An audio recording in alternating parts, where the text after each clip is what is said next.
नमस्कार, मैं कमलेश कबीर आपका एक बार फिर स्वागत करता हूं इस नए एपिसोड में। आज के इस एपिसोड में हम बात करने वाले हैं अमेरिका की। कल जिस तरीके से चुनाव जो परिणाम आए, तो लगता है कि अमेरिका में कमला हैरिस की हार नहीं हुई, भारत में कांग्रेस पार्टी की हार होगी।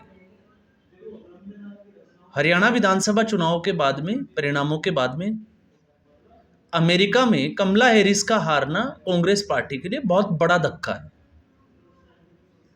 क्यों है, कैसे हैं, इस पूरे वीडियो में हम इसी का आकलन करने वाले हैं और हम समझने की कोशिश करेंगे कि आखिर जो है वो इसका डोनाल्ड ट्रंप की जो जीत हुई है उसके भारत के लिए मायने क्या है और विश्व के लिए मायने क्या है। और दूसरा, जो लेफ्ट लिबरल लेली जो सिस्टम है इंडिया का, उसके लिए इसके क्या मायने हैं। क्योंकि जब डोनाल्ड ट्रंप की जीत हुई तो पूरे वामपंथी मीडिया में हाहाकार मच गया। अब ये सिर्फ और सिर्फ इसलिए क्योंकि डोनाल्ड ट्रंप की जो केमिस्ट्री है वो नरेंद्र मोदी के साथ अच्छी है, बॉन्डिंग अच्छी है, बस इस वजह से उन्होंने विरोध करना है और इनके पास जो है वो कोई कारण नहीं है। क्योंकि हर देश की अपनी एक स्थिति होती है, अपना एक राजनीतिक परिवेश होता है, अपनी एक इकोनॉमी होती है, अपनी जो है वो पॉलिसी होती है, फॉरेन अफेयर्स होती है, फॉरेन पॉलिसी जो भी हम कहें वो सबकी अपनी अपनी होती है और सब अपना अपना फ़ायदा देखते हैं। तो यहाँ पे पर्सन फर्स्ट के बजाय जो है वो नेशन फर्स्ट आता है। तो डोनाल्ड ट्रंप जाहिर सी बात है बिजनेसमैन है, और जिस तरीके से उनके चुनाव प्रचार में एलन मस्क को देखा गया, तो आपको पता होगा कि अमेरिका की जनता ने वोट क्यों दिया होगा। तो अमेरिका की जनता ने वोट देने के पीछे सबसे बड़ा जो कारण था वो था यूएसए की इकोनॉमी। और ये जो है वो डोनाल्ड ट्रंप के भाषणों में भी जो है वो सुनाई देती थी। कमला हैरिस इस मामले में जो है वो बहुत पीछे छूट गई थी। और जिस तरीके से जो बाइडन का जो कार्यकाल रहा, और लास्ट के 2 साल की अगर हम बात करें, तो जो बाइडन ऐसे लगने लग गए थे जैसे किसी बीमारी से या बुजुर्ग अवस्था से जूझ रहे हो, जाना कहीं था, जा कहीं रहे। ऐसे फुटेज जो है वो हमने बहुत सारे देखे हैं। और इसी बीच एक बड़ा जो कारण बना वो था वैश्विक प्रवेश। वैश्विक परिवेश में अगर हम बात करें, जिस तरीके से यूक्रेन रसिया की लड़ाई चल रही है, उसमें अमेरिका का क्या स्टैंड है। इसके अलावा जैसे इजराइल और फ़लस्तीन, ईरान, इनके युद्ध चल रहा है, उसमें अमेरिका का क्या रोल है। तो ये तमाम तरह की बातों का जो है वो हम आकलन। हालांकि कल मैंने इस पे वीडियो नहीं बनाया क्योंकि इस पे जो है वो पहले मैंने खुद समझने की कोशिश की कि आखिर जो है ये सारा खेल चल क्यों रहा है। इसके लिए मैंने यहाँ के लोगों के वीडियो भी देखे, कुछ इंटरनेशनल जो न्यूज़पेपर्स थे उनकी भी स्टडी की, और उसके बाद में एक कंक्लूजन पे पहुँचे। और कुछ पॉइंट्स में मैं जो है इसको आप लोगों तक रखने की एक कोशिश करूँगा। हो सकता है शायद आप, ये मेरी निजी राय हो सकती है, मेरा निजी आकलन हो सकता है, आप उससे सहमत हो या नहीं हो। लेकिन इसमें सबसे बड़ा और पहला कारण हम लेते हैं वो है इकोनॉमी।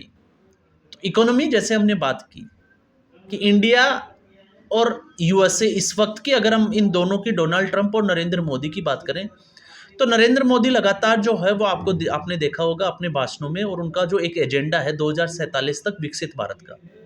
तो ठीक ऐसे ही जो है वो डोनाल्ड ट्रंप भी इकोनॉमी में, और वो तो वैसे भी जो है वो बढ़िया दिमाग है।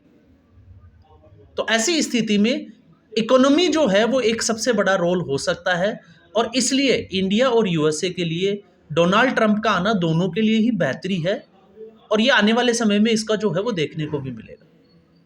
हालांकि इसमें क्रिटिसाइज भी कर सकते हैं कुछ कंपनियों की पॉलिसी को लेके, लेकिन भारत ने ये पहले ही साबित कर दिया कि वो डोनाल्ड ट्रंप हो या किसी दूसरे देश का कोई जो है वो हेड हो, वो झुकने वाले नहीं है। वो अपने देश हित के में जो फैसले लेने होंगे वो लेंगे।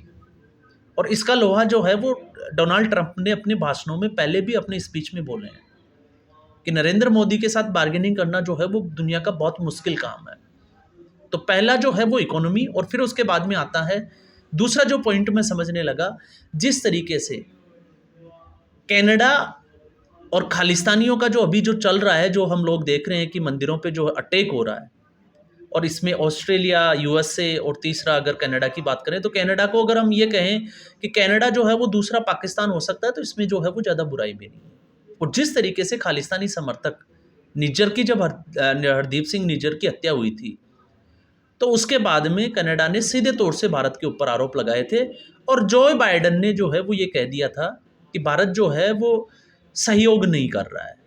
और दूसरा, खालिस्तानी समर्थक पन्नू जो यूएसए में बैठकर यहाँ पे एरोप्लेन को उड़ाने की धमकियाँ देता है, नेताओं को मारने की धमकियाँ देता है, तो इसको भी हम जो है वो नज़रअंदाज नहीं कर सकते।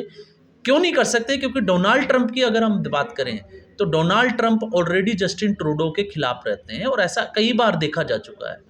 और डोनाल्ड ट्रंप जो है वो ट्रूडो को वैसे भी जो है वो फिदेल कास्त्रो की नाजायज़ औलाद बताते हैं। और फिदेल कास्त्रो जो है वो क्यूबा के एक बड़े नेता है। हम उस निजी स्टोरी क्या है उसमें नहीं जाना चाहते। इसलिए जस्टिन ट्रूडो और कनाडा, और आपने देखा होगा कनाडा के ही एक सांसद जो खालिस्तानी समर्थक है जगदीप सिंह, उन्होंने तो सीधे तौर से ये तक कह दिया कि डोनाल्ड ट्रंप के जीतने के बाद में कनाडा की जो जनता है वो डरी हुई है। तो ये है डोनाल्ड ट्रंप के जीतने का। वो क्या करेंगे 4 साल में वो बाद की बात है, लेकिन अभी जो है इस जीत का असर जो है वो इस महीने से देखा जा रहा है।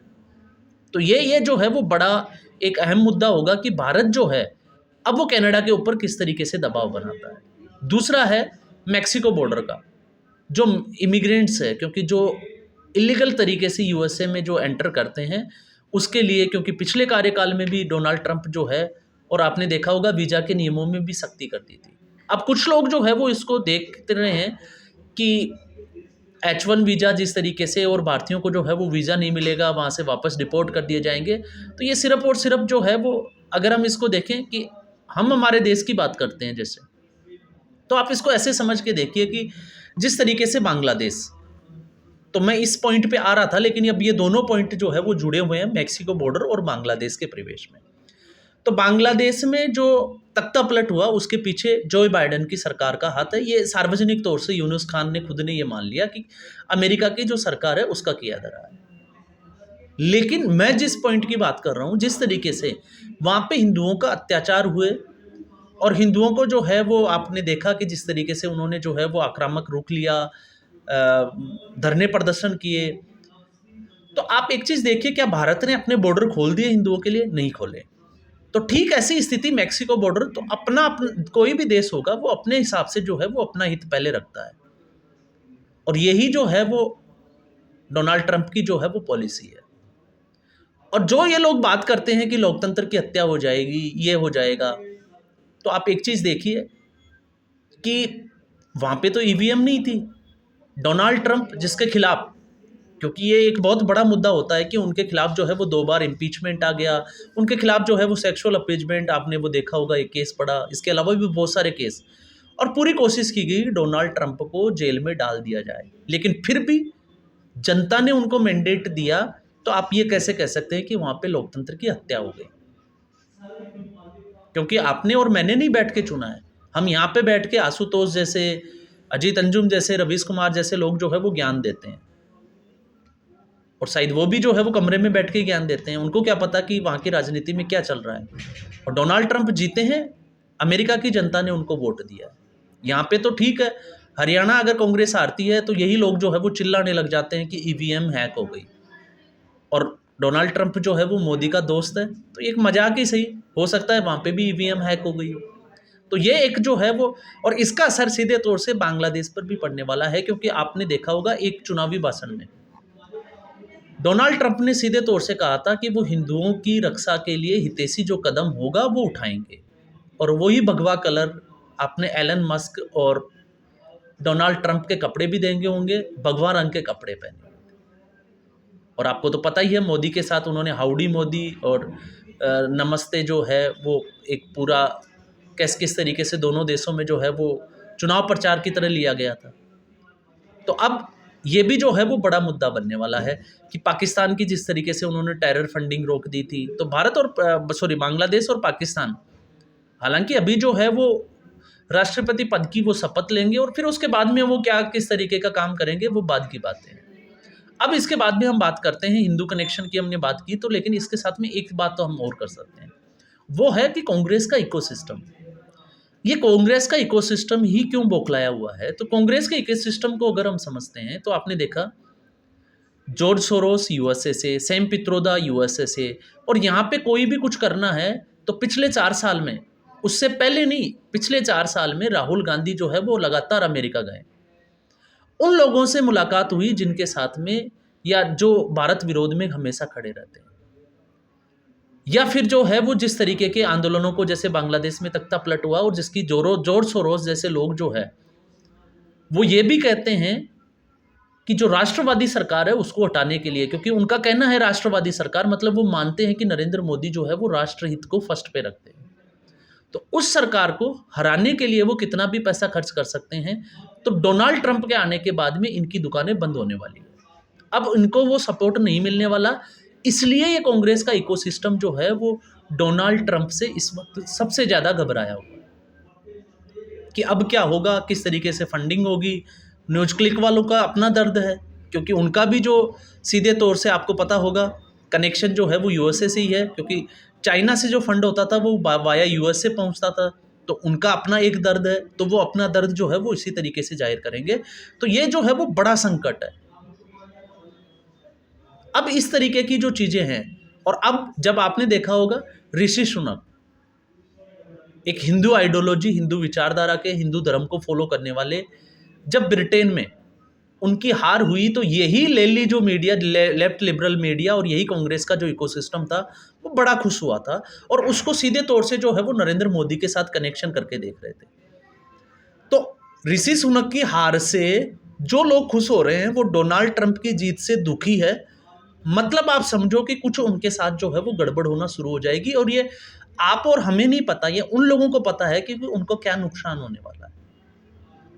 तो अब उनको लग रहा है कि नरेंद्र मोदी जो है अब उनका सारा कुछ जो है वो चलने वाला है। और वैसे भी मैं आपको बता दूं कि जिस बनिया दिमाग की हम बात करते हैं डोनाल्ड ट्रंप के, तो डोनाल्ड ट्रंप का सबसे पहला और बहुत जल्दी ये हो सकता है कि यूक्रेन और रसिया की जो वॉर है वो रुक जाए, क्योंकि वो इसके फेवर में कतई नहीं है। और इधर पैलेस्टाइन और ईरान जो है वो भी अपने कदम वापस खींच लेंगे, क्योंकि डोनाल्ड ट्रंप को वो पहले से जानते हैं कि डोनाल्ड ट्रंप का जो रवैया है वो किस तरीके का है। जो बाइडन वो एक अलग दिमाग के बंदे थे, ये एक अलग दिमाग के बंदे हैं। और जो बाइडन तो वैसे भी आपको पता है कि वो एक डम्मी सरकार थी, जो बराक ओबामा जो है वो उसको होल्ड करते थे, और बराक ओबामा जिस तरीके से वो चलाते थे वो उसी तरीके से चलते थे। तो ये जो है वो पूरा कुछ पॉइंट से मैंने इसको समझने की कोशिश की, इसलिए मैंने जल्दबाजी में कोई ये वीडियो नहीं बनाया। अब हो सकता है इससे जो है वो आप सहमत है या नहीं है, लेकिन ये एक मेरा निजी आकलन हो सकता है। तो आज के एपिसोड में बस इतना ही। उम्मीद करूंगा ये वीडियो एपिसोड आपको पसंद आया होगा। वीडियो को लाइक करें, शेयर करें, चैनल जरूर सब्सक्राइब करें। धन्यवाद।